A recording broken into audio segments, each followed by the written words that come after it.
ಗೆಲುವು ಸೋಲು ಅಂತಕ್ಕಂಥದ್ದು ಆಯಾ ರಾಜಕಾರಣದ ಸನ್ನಿವೇಶಗಳು, ಆಯಾ ಸಂದರ್ಭದ ಚುನಾವಣೆಗಳು ಯಾವ ರೀತಿ ನಡೀತದೆ ಅದ್ರ ಮೇಲೆ ಎಲ್ಲವೂ ಕೂಡ ಇತ್ಯರ್ಥ ಆಗ್ತದೆ.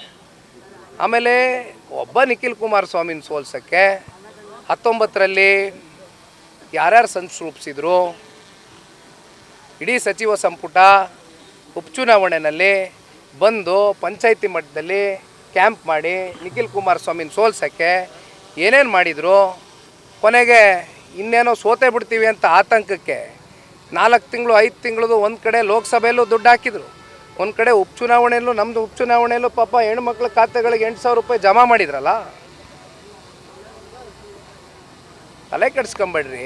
ನನ್ನ ಚುನಾವಣೆಯ ಸೋಲಿನ ಮೇಲೆ ನನ್ನ ರಾಜಕಾರಣದ ನಾಯಕತ್ವ ಸೃಷ್ಟಿಯಾಗುತ್ತೋ ಅಥವಾ ಸೃಷ್ಟಿ ಆಗಿಲ್ವೋ ಅಂತಕ್ಕಂಥದ್ದು ನಿರ್ಣಯ ಆಗೋದಿಲ್ಲ.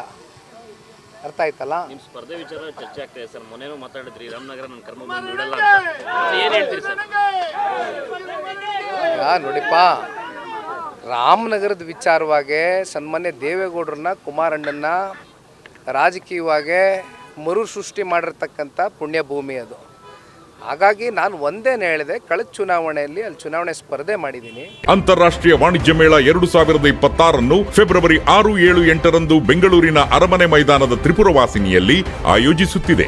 ಇದು ಕರ್ನಾಟಕ ಕೃಷಿ ಇಲಾಖೆ ಪ್ರಕಟಣೆ. ಯಾರಾಗ್ತಾರೆ ಎಂಎಲ್ಎ ಅಭ್ಯರ್ಥಿ 2028 ಶೀಘ್ರದಲ್ಲೇ.